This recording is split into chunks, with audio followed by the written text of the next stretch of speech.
5 things about money you never think about. My name is CF Hutter, and if your business buys Bitcoin, you can call me Chauncey.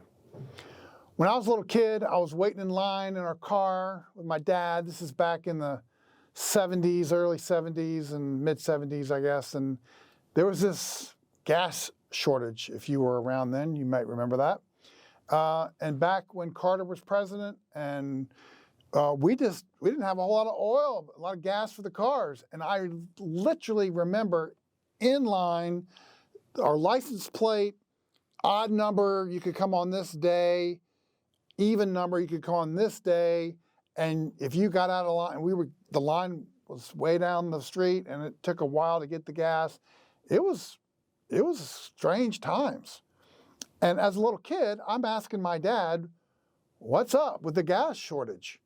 And his word to me was, he talked about, where the gas and the oil was coming up, but he said this word called inflation. Inflation.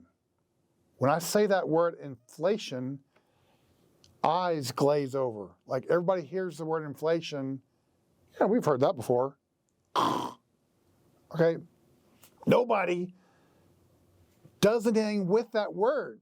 You hear it on the TV, you hear it on the video. Everybody knows the word inflation. Nobody does anything about it.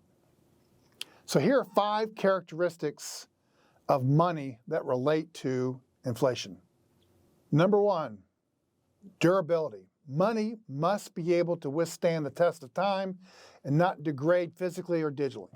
All right? Number 2, portability. Money must be easy to transport and exchange. Number 3, divisibility. Money must be divisible into smaller units to accommodate various transaction sizes. Number 4, uniformity. Money must be interchangeable with another unit of equal value.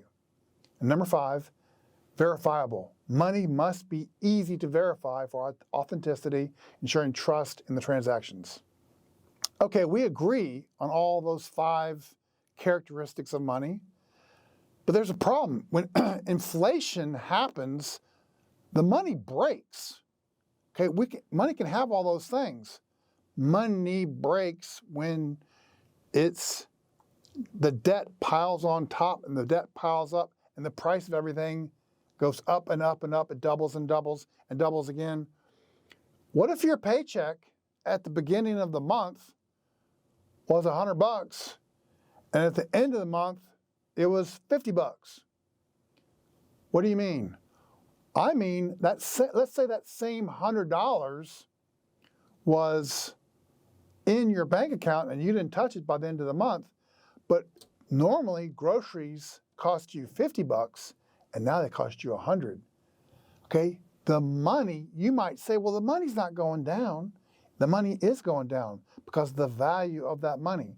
So that $100 that you got on the first of the month, and you normally pay $50 in groceries for the month, what if it costs you $100 that month?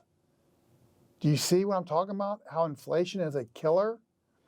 So if you want, oh, by the way, inflation hadn't stopped. Like inflation keeps going. Like inflation isn't going to quit. Why? Because the debt keeps on piling on top of each other.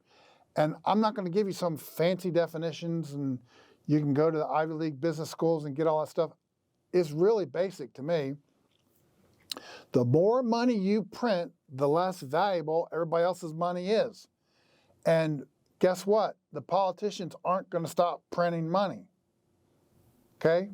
If the politicians aren't going to stop printing money and inflation keeps going up, what's the answer?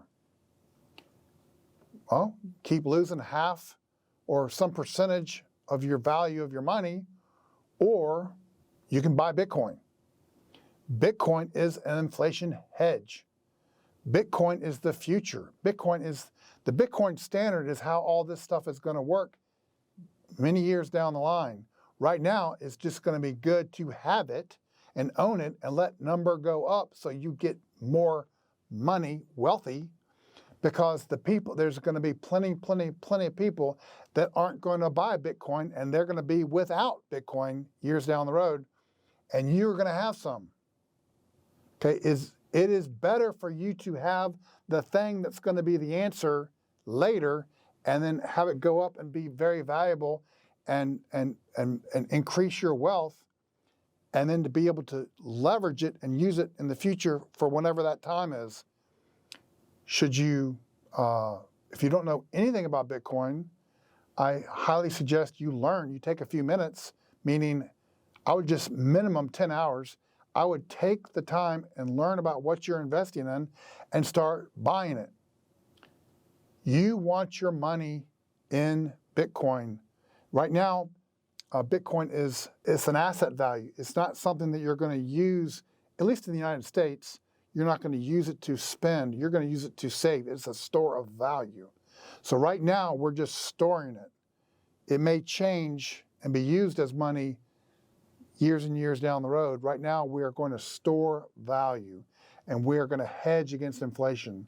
And we are going to do what people back in the 70s and over the last half a century wish they had.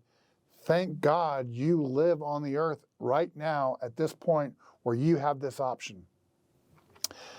It is Bitcoin time.